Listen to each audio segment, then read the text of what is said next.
Bismillahirrahmanirrahim. Assalamualaikum warahmatullahi wabarakatuh. Alhamdulillahirabbil alamin. Nasta'inu ala umuri dunya waddin. Asyhadu an la ilaha illallah wahdahu la syarika lah wa asyhadu anna Muhammadan abduhu wa rasuluh la nabiyya ba'dah. Qad amanahu wa ballagha risalah wa nasaha ummah wa jahada fillahi haqqa jihadihi hatta atahul yaqin. Tarakana lil mahjatil bayda lailuha kanahariha la yazigu anha illa halik. Allahumma shalli wa sallim ala nabiyyina Muhammadin wa alihi wa sahbihi wasallim. Allahumma subhanaka la ilma lana illa ma 'allamtana wa 'allimna ma yanfa'una wa zidna ilman. Allahumma rabbana atina fid dunya hasanah wa fil akhirati hasanah wa qina adzabannar. Amin ya rabbal alamin.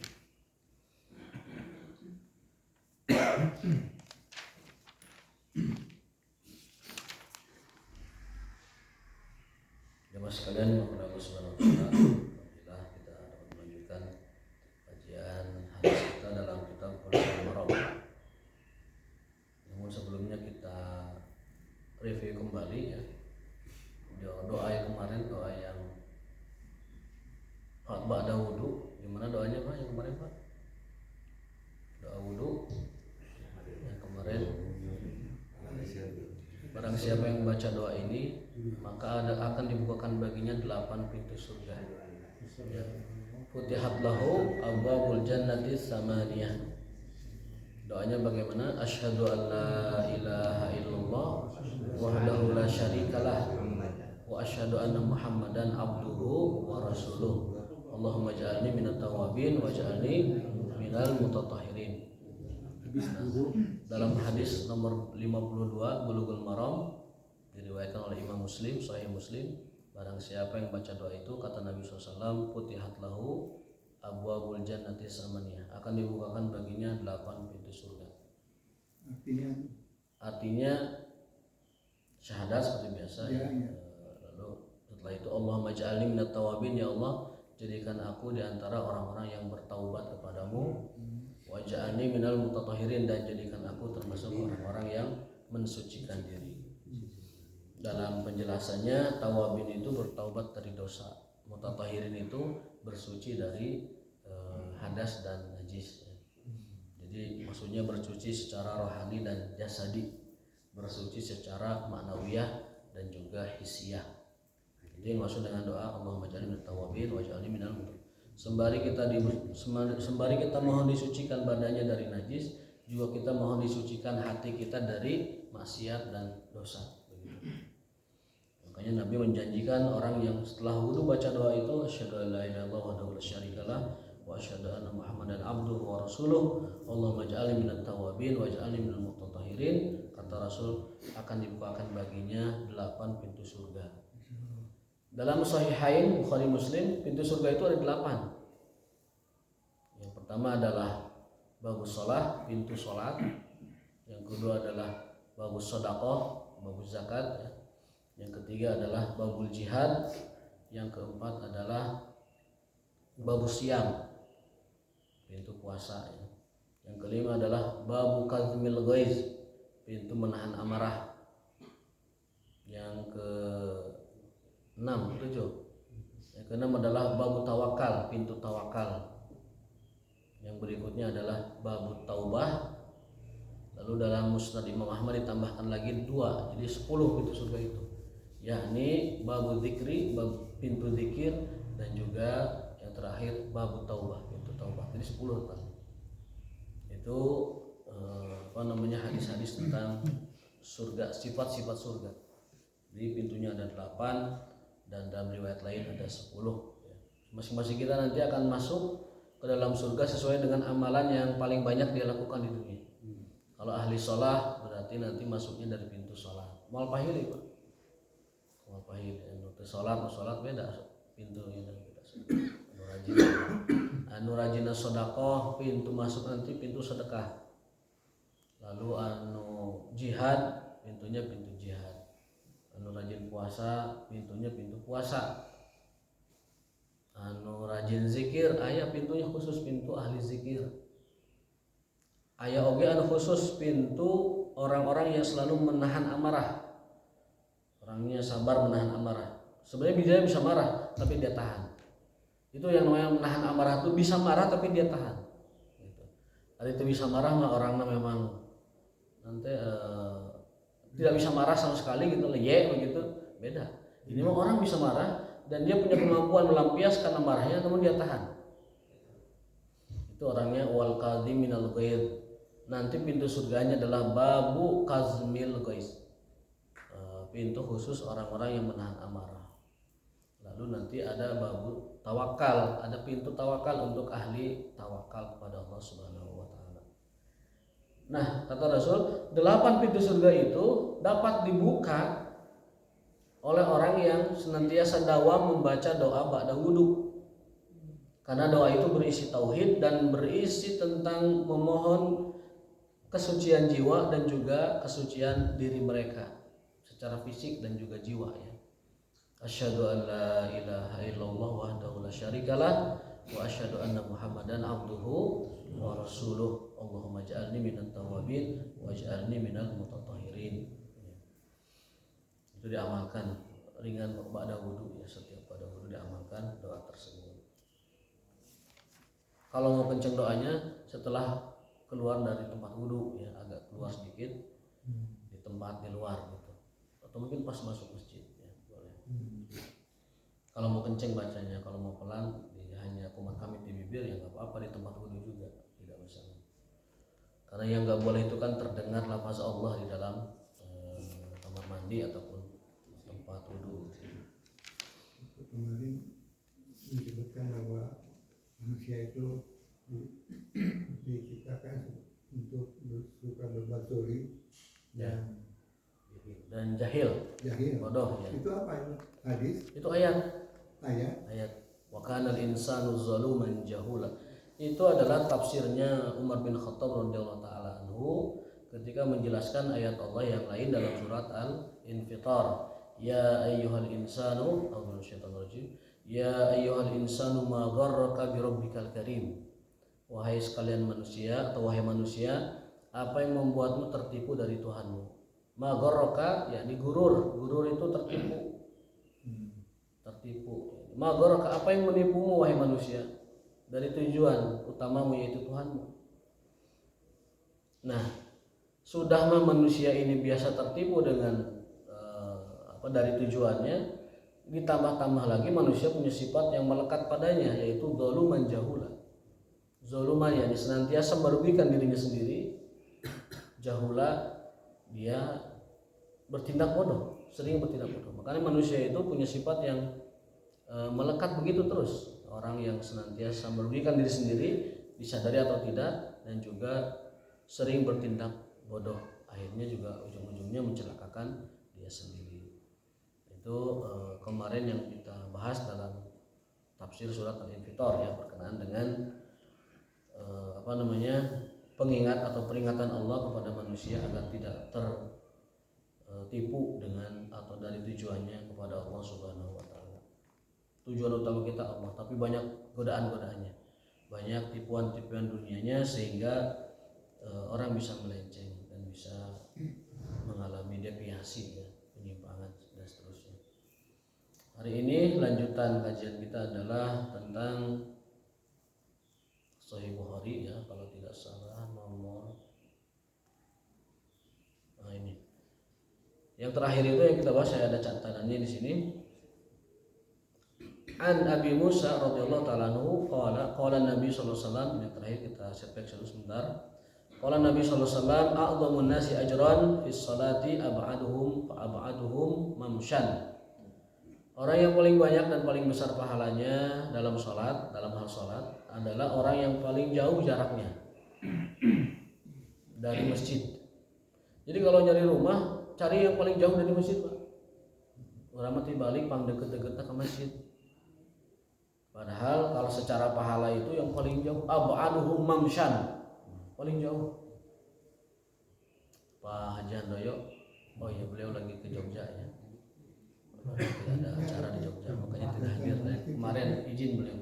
Nah itu paling jauh tempatnya kan, waktu kita mau nyari lontong kuah, bicara tempatnya Pak Handoyo jauh. Pak Dr. Roy juga jauh. Itu Kalau kata hadis, a'dhamun nasi ajran fi sholati ab'aduhum. Ay fab'aduhum mamsyan. Sebesar-besar pahala orang yang sholat adalah orang yang paling jauh tempatnya dari masjid. Karena apa? Karena paling banyak langkahnya. Paling banyak langkahnya. Nabi itu rumahnya nempel dengan masjid. Makanya beliau mensunnahkan jalan ke masjid itu muter supaya jauh langkahnya. Cari jalan lain begitu. Kalau kalian ke masjid itu ikhtalifu dalam arti selisihilah jalan supaya ada jejak langkah yang banyak ke masjid. Nu deketnya ngajakeun, ngajauhkeun. Apalagi yang jauh. Mang Diki jauh enggak tempatnya? Jauh Mang Diki rumahnya? Sana aja gitu. Iya. Mang Diki jauh enggak tempatnya dari sini? Lumayan itu termasuk si ajron. Ya termasuk yang a'dhamu, manusia paling banyak pahalanya. Walladzi yantadhiru shalah hatta yusalliha ma'al imam a'dhamu ajran minal ladzi yusalli tsumma yanam. Dan orang yang menunggu waktu salat hingga ia salat bersama imam adalah lebih utama, lebih besar pahalanya daripada dia salat kemudian tidur. Artinya orang yang salat menunggu salat itu jauh lebih afdal daripada orang yang salat kemudian tidur kemudian setelah itu menunggu salat. Nah, itu hadis yang kemarin ya. Hadis yang berikutnya adalah bab fadlu tahjir ila dhuhr. Bab menyegerakan atau bersegera ya, isuk-isuk menuju masjid. Ya. Paheula-heula dalam rangka datang menuju salat zuhur. An Abi Hurairah radhiyallahu anhu anna Rasulullah sallallahu alaihi wasallam qala bainama rajulun yamshi bi tariqin wajada ghasna shaukin 'ala tariq fa akharahu fa syakara Allahu lahu fa ghafara lahu. Bahwa ada seseorang sedang berjalan di tengah jalan lalu mendapati ada ranting pohon yang melintang di jalan tersebut.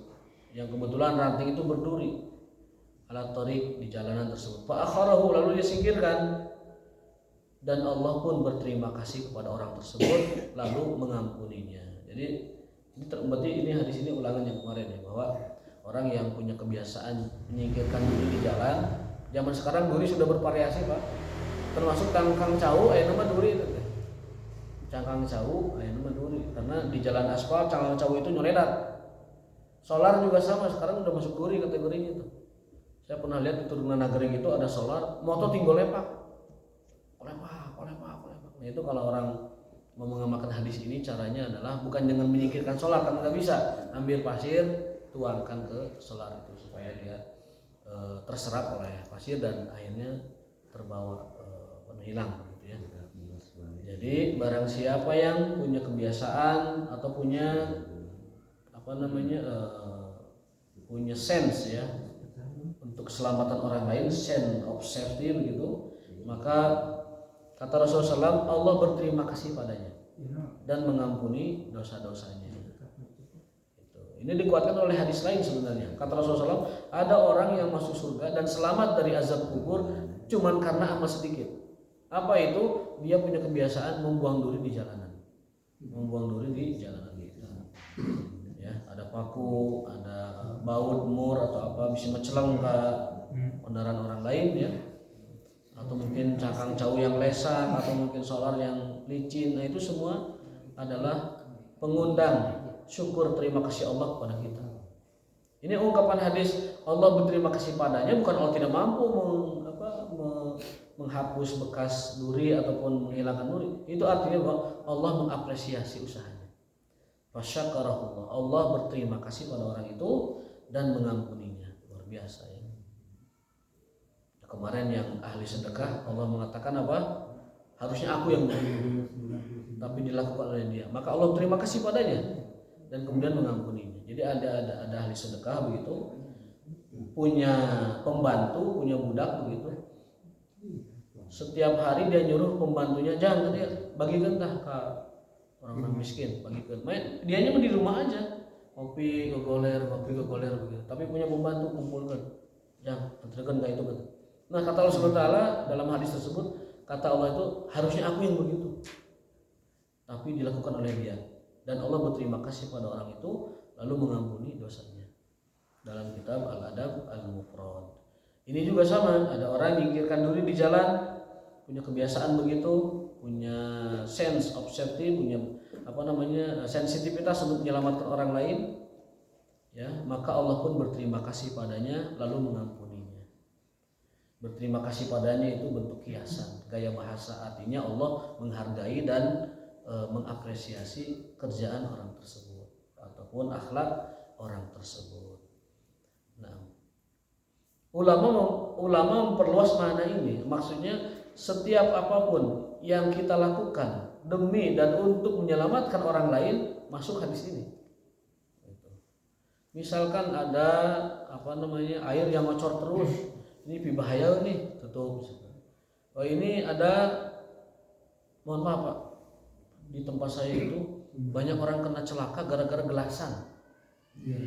Gelasan ada yang sampai ini terbelah ini, bahkan ada yang hampir meninggal, ini hampir sapak begini.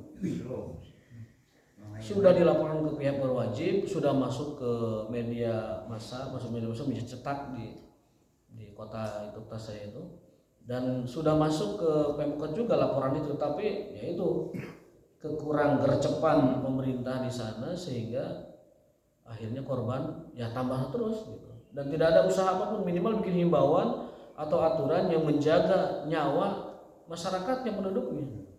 Ini membuat kesal para warga juga ini seperti ini. Ya, itu harus diingat.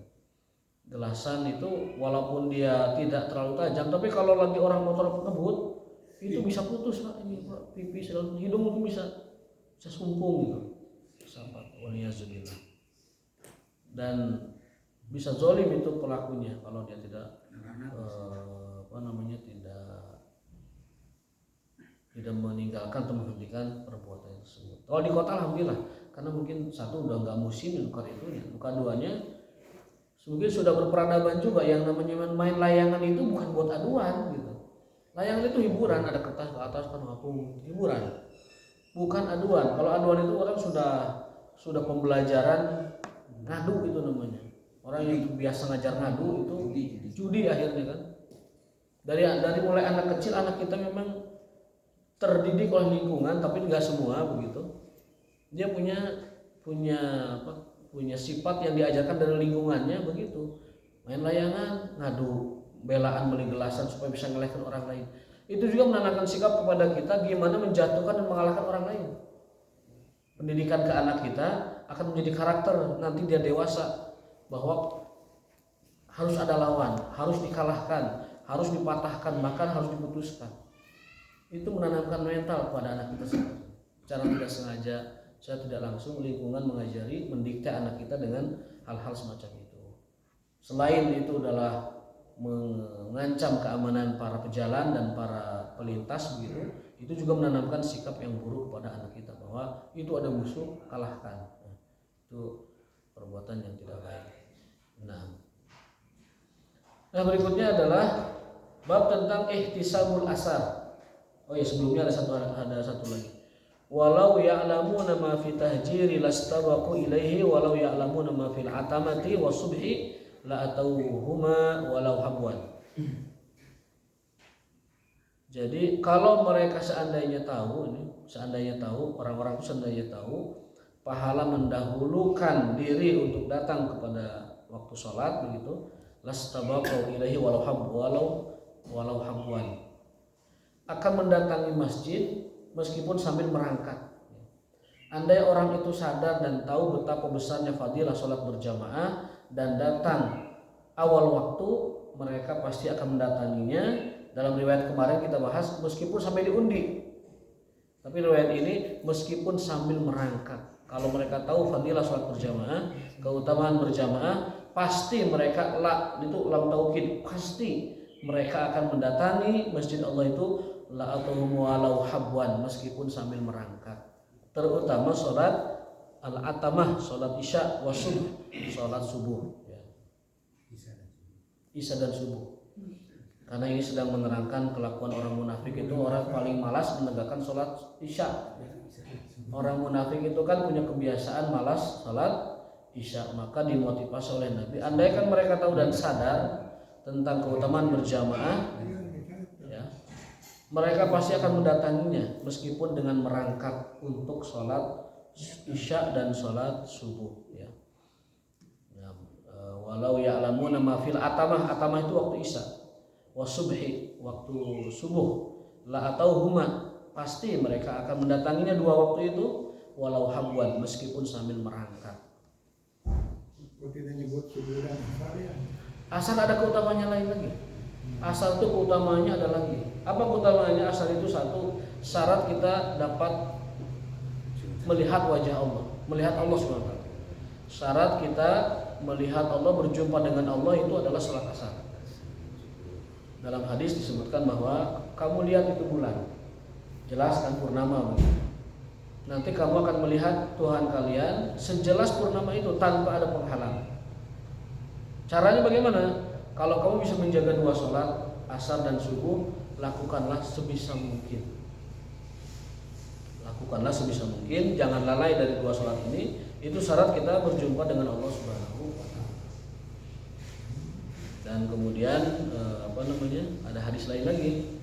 Barang siapa yang kehilangan sholat asar, maka dia seperti kehilangan keluarga dan harta bendanya. Man tafutuhu sholatul asri, barang siapa yang kehilangan sholat asar, faka'annama wutira fi mali wa ahli, bagaikan orang kehilangan keluarga dan harta bendanya. Kita kan pasti sedih Pak, kehilangan keluarga. Bahkan ada pensyarah hadis itu mengatakan kehilangan keluarganya itu bukan meninggal, tapi dibunuh gitu. Orang yang kehilangan sholat asar seperti orang yang kehilangan keluarganya semua terbunuh dan kehilangan harta bendanya. Ini menunjukkan posisi bahwa sholat asar itu adalah di atas segala kepentingan, meskipun itu berkenaan dengan keluarga maupun dengan harta benda kita, karena itu lebih utama. Mungkin kita sering atau pernah mendengar bagaimana Umar bin Khattab mensedekahkan kebunnya gara-gara terlalu sibuk koren begitu, sehingga asarnya terlambat. Beliau sedekahkan kebunnya. Iya lillah sedekah. Nah itu karena dia ingin menghukum dirinya.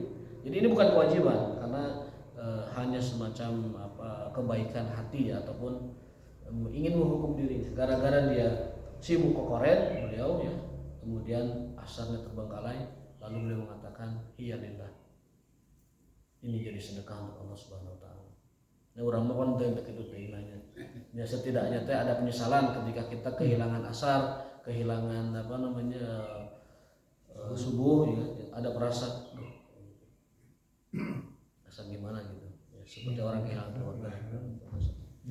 Bahkan ada yang lebih tegas lagi, man tafutu sholatul asri. Ini semua dalam Bukhari yang pernah kita bahas. Ini semua dalam Bukhari. Man tafutu sholatul asri, dalam hadis Bukhari juga sahih hadisnya, habita amaluhu. Nah itu lebih parah lagi tuh. Man tafutu sholatul asri, barang siapa yang kehilangan sholat asar, habita amaluhu, hapus amal semuanya. Kan ngeri itu, lumayan ngeri ya, orang yang kehilangan sholat asar. Berarti kalau kehilangan asar itu berarti dia sering kehilangannya tuh, sampai menghapus amalan pahala-pahala yang lain. Lebih khusus Allah mengingatkan kita untuk menjaga sholat asar. A'udzubillahi minasyaitonir rajim. Hafidhu ala sholawati was sholatil wusta. Jagalah oleh kalian, hafidhu ala sholawat, 5 waktu sholat, was sholatil wusta, terutama sholat wusta, sholat asar. Ini perintah khusus dari Allah Ta'ala berkenaan dengan sholat asar. Jagalah 5 waktu, terutama sholat asar. Jadi fadilah dan keutamaannya asar itu luar biasa.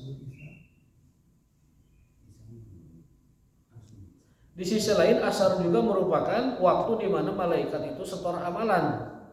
Jadi anu ku urang di lampahan dari pagi ke sore disetorkeun teh waktu asar.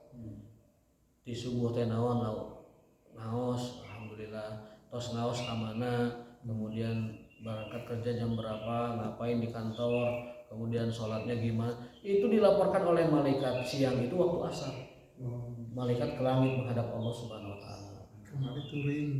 Kemarin turing dicatat turing. Kamana turingna kue balok sabaraha. Kue balokna sabaraha segala macam. Itu dicatat semua. Dilaporkan waktu asar. Lalu Allah bertanya kepada malaikat-malaikat tersebut ya. Bagaimana kau dapati hambaku ketika itu? Malaikat itu menjawab, atainahum wa hum yusallun wa taraknahum wa hum yusallun. Ya Allah, saat kami datang di waktu subuh, hambamu sedang sholat.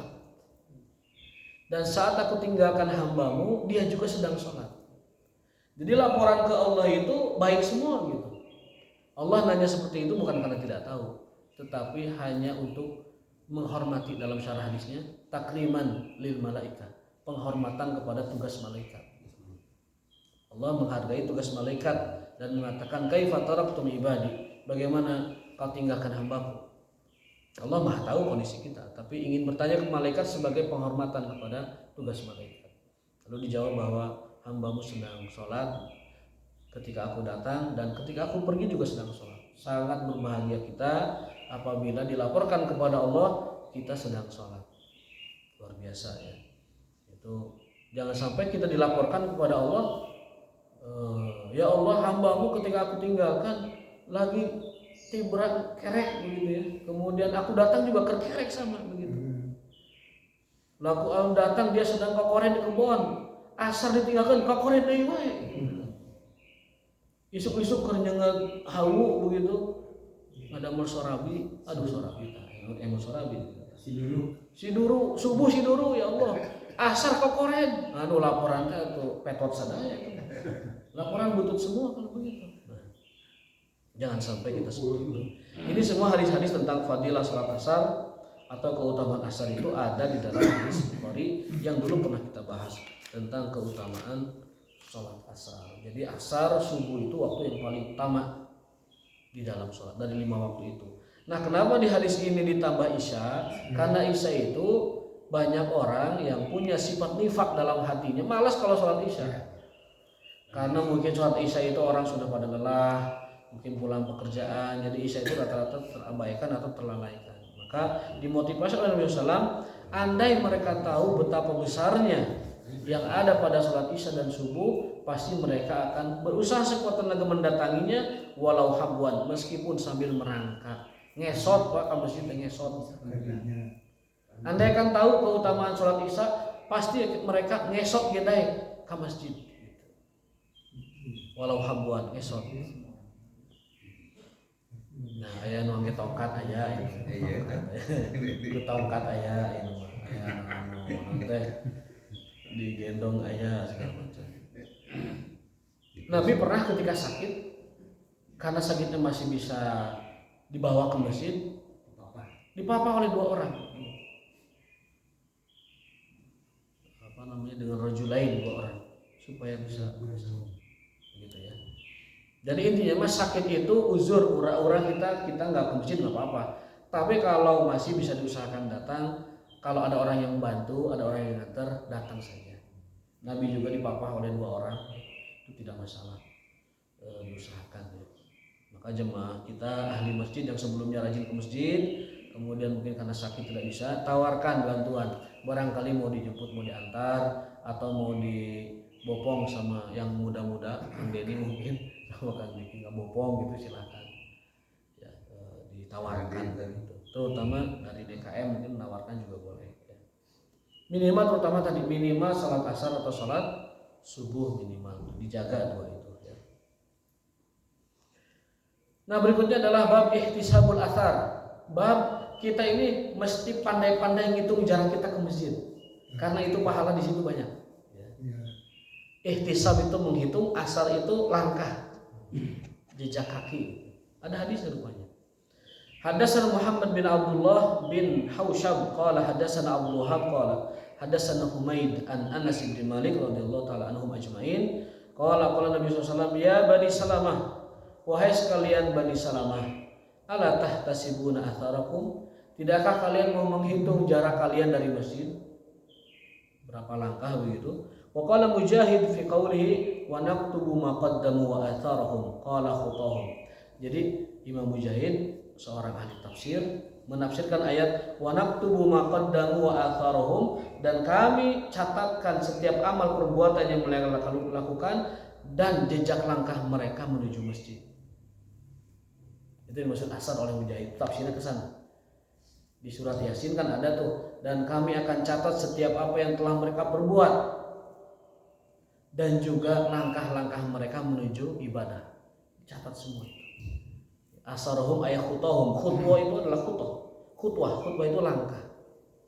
Di langkah kita ini Pak ke masjid dipersaksikan oleh Allah SWT dan dipersaksikan oleh malaikat sebagai saksi kebaikan kita dan ibadah kita di dunia. Itu langkah kita itu, setiap langkah ke masjid. Dalam hadis, barang siapa yang wudu memperbagus wudunya lalu berjalan menuju masjid, maka setiap langkah adalah diangkat derajat, dihapus kesalahan, diberikan 10 pahala. Diangkat derajat, hapus kesalahan, kasih 10 pahala. Diangkat derajat, hapus kesalahan, kasih 10 pahala. Luar biasa.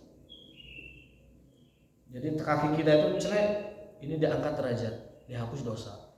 Diangkat derajat, dihapus dosa. Diangkat derajat, plus juga kebaikan-kebaikan dikali lipatkan 10 setiap langkahnya itu. Maka beruntunglah yang paling jauh rumahnya dari masjid. Kalau hadis tentang siapa ya, Umi Maktum itu yang buta ya, kemudian lapor ke Rasul itu, apakah karena uzurnya atau karena jaraknya, sehingga Rasul bilang ya di rumah aja gitu. Tetapi balik lagi nanya lagi kan, Dengan azan kedengaran azannya gitu ya. Kedengaran. Kalau di jawabannya itu tidak kedengaran, itu bagaimana? Tapi faktanya jawabannya kedengaran. Ya. Artinya sampai sejauh mana jarak itu seorang boleh di rumah saja. Gitu. Satu, hadis itu berkenaan dengan orang yang uzur. Ya, Uzur, oke.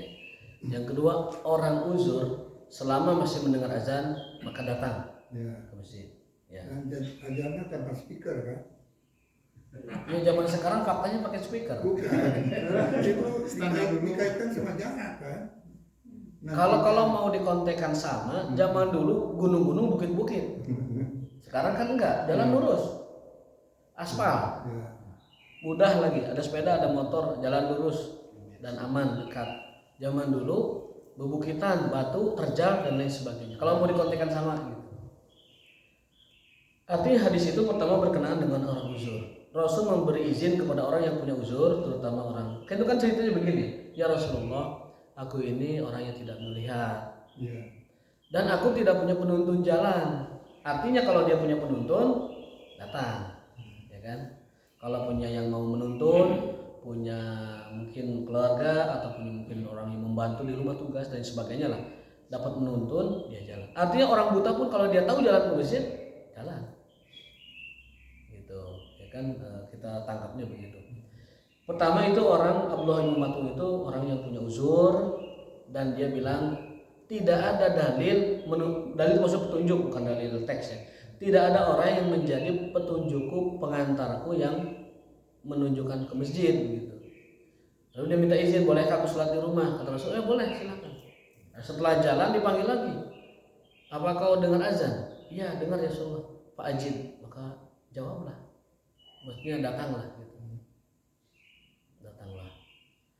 Ini menunjukkan dalil bahwa yang pertama dalil itu berkenaan dengan orang yang punya uzur.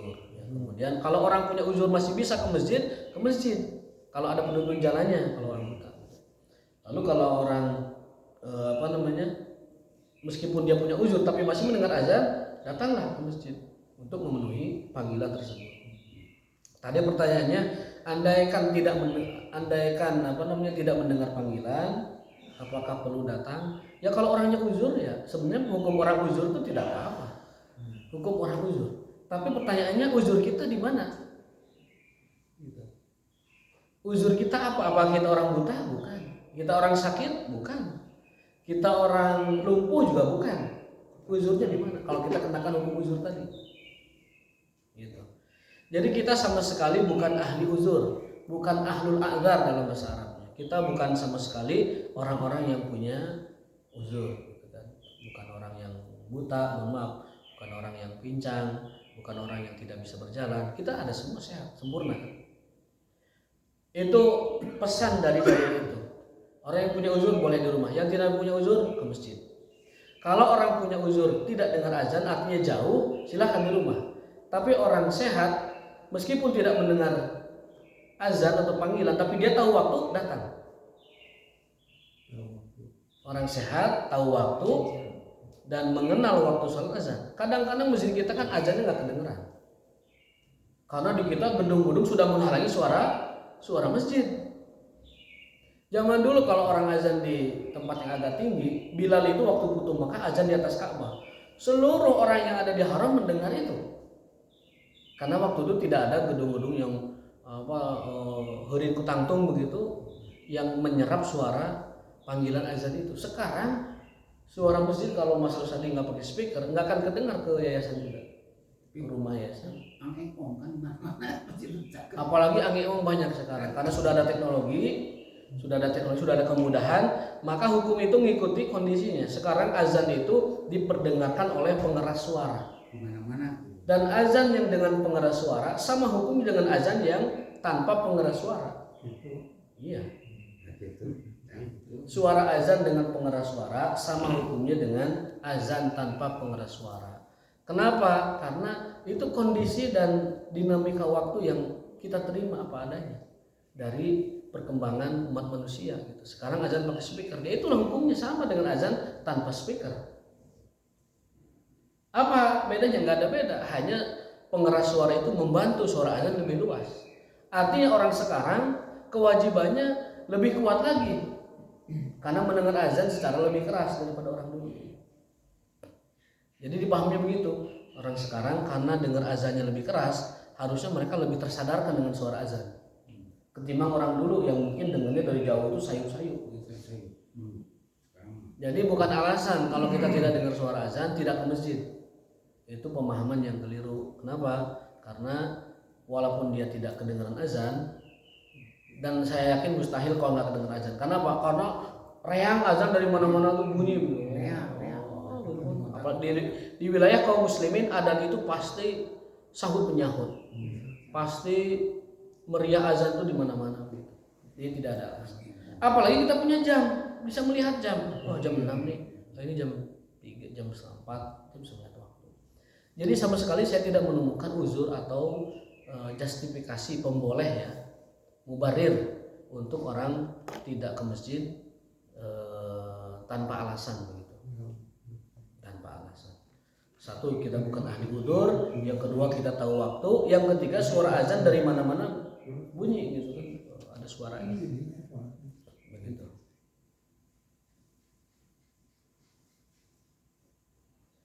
Nah ini sama dengan hadis sebelumnya bahwasanya Rasulullah SAW, Bismillahirrahmanirrahim, ya. Haddatsani Anas anna Bani Salamah aradu an yatahawwalu an manazilihim. Orang-orang Bani Salamah mereka ingin berpindah tempat. Ya tahawal pindah tempat an manazilihim, dari rumah mereka pindah rumah maksudnya. Fayanzilu qariban minan Nabi sallallahu, dan ingin lebih dekat kepada Nabi, artinya lebih dekat ke masjid. Jadi orang tadinya rumahnya jauh-jauh dari kampung Bani Salamah, mereka pindah, maunya tuh pindah rame-rame menuju dekat dengan Masjid Nabawi begitu, supaya bisa sholat terus berjamaah. Qala fakariha Rasulullah SAW, Rasul tidak menyukai itu. Jadi ada orang-orang ngabring gitu mau bedol desa gitu, pindah kampung mendekati Masjid Nabawi. Kan secara akal mah afdol kan, rumah mendekati Masjid Nabawi kan afdol kan. Kalau secara logika mendekati Rasul, mendekati Nabawi, mendekati tempat suci kan afdol menurut kita. Tapi Rasulullah apa? Fakariha Rasul tidak menyukai hal itu. Hukumnya makruh. Kariha itu makruh artinya. Rasul SAW an yu'rul Madinah faqala ala tahtasibun atharakum. Lalu beliau mengatakan, kalian tidak tertarik dengan jauhnya jarak kalian itu lebih besar pahala kalian gitu. Qala Mujahid khutahum atharuhum, yakni langkah mereka yamshi fil ardi, berjalan di atas tanah bumi, bi arjulihim, dengan kaki-kaki mereka. Ini dalil lebih kuat lagi ya. Jadi ada orang mau pindah tempat mendekati masjid, oleh Nabi dicegah. Kalian nggak tertarik langkah kalian lebih banyak daripada yang lain. Ya, itu begitu. Dan beliau akhirnya ahli tafsir menguatkannya dengan firman Allah Ta'ala wa naktubu ma qaddamu wa atharahum. Imam Mujahid menafsirkan wa atharahum yakni langkah mereka dengan kaki mereka menuju Masjid Allah Subhanahu wa Ta'ala, Masjid Baitillah Al-Haram. Jadi ini motivasi buat kita. Jangan kepikiran sepeda rumahnya jauh, nanti beli rumah dekat masjid aja. Justru Rasul tidak menyukainya. Kalau memang rumahnya sudah di sana, udah di sana aja gitu. Kecuali ada rezeki lain beli rumah dekat masjid, tafadhol silakan. Atau misalkan bisa ditukar guling rumah di sana dengan rumah di sini, silakan juga. Tapi kalau ngahajakeun pindah dari rumah yang jauh ke rumah yang dekat masjid, atau sengaja bikin baru supaya dekat, itu Rasulullah SAW tidak menyukainya dan mengatakan ala tahtasibun atharakum, kalian tidak tertarik jarak kalian lebih jauh itu lebih besar pahalanya. Oleh Rasul dialihkan kepada motivasi pahala, lebih baik kamu jauh loh, pahalanya besar gitu kalau bahasa orang. Maka berbahagialah jamaah yang rumahnya jauh dari masjid dan jangan berkecil hati seperti Rasul menegur Bani Salamah. Bani Salamah ingin pindah rumah dekat masjid tapi Rasul tegur dan lebih baik kalian biar jauh supaya pahalanya lebih besar, saksi kebaikannya lebih banyak. Ya. Nah,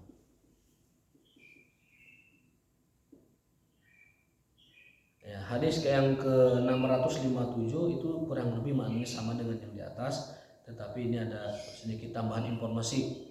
Qala Nabi sallallahu alaihi wasallam, "Laisa salatun asqalu 'alal munafiqin min al-fajri wal isya."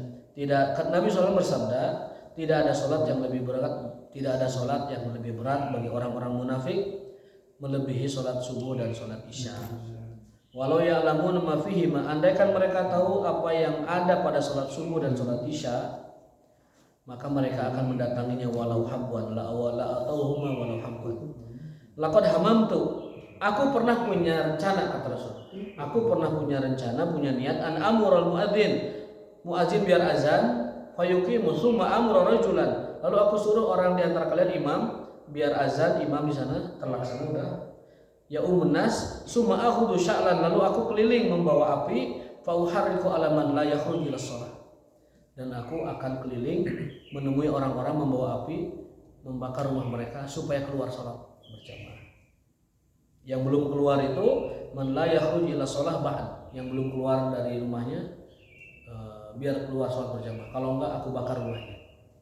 Jadi Nabi pernah punya cita-cita ingin sesekali gitu nyuruh orang azan, lalu nyuruh orang imam, orang sholat, saya keliling bawa api bakar rumah-rumahnya itu. Tetapi itu tidak pernah terlaksana dan tidak pernah dilaksanakan. Kalau bahasa orang sekarang itu semacam shock terapi, dan tidak pernah kejadian. Tidak pernah Rasul keluar membawa api, tidak pernah Rasul keluar ngancam orang berjamaah, tidak pernah Rasul juga keliling tanda petik mengancam orang-orang supaya masjid, tidak pernah terjadi. Itu hanya hamam itu apa? Hamam itu ya punya keinginan gitu, tapi tidak dilaksanakan. Poinnya bukan di situnya, poinnya adalah betapa penting dan betapa tegas dan kerasnya Rasulullah SAW menyuruh kaum muslimin untuk menjaga sholat berjamaahnya di masjid, supaya dapat membedakan mana orang munafikun dan mana orang Islam. Kala itu melihat orang munafik gampang, lihat subuh sama isanya, subuh sama isya ngedul ke masjid. Nah ini ciri-ciri. Jadi dul masjid ke dul ke masjid, nah itu ciri-ciri dari akhlakul munafikin. Saya jelaskan. Asqalu alal munafikin fil fajri minal fajri wal isya. Paling berat orang munafik sholat subuh dan isya. Isya karena mungkin malam ngantuk ya. Subuh karena mungkin susah bangun ataupun tidak memaksakan diri karena ngantuk dan bangun. Maka Rasul mengingatkan jangan seperti orang munafik yang isyanya malas dan subuhnya malas. Ya, dan beliau sampai beliau terbersit punya cita-cita diduruk kayak gimana bahasa orang begitu, tapi tidak pernah dilaksanakan. Hanya semacam shock terapi supaya orang jerah dan orang punya motivasi untuk datang ke masjid-masjid ya untuk sholat berjamaah.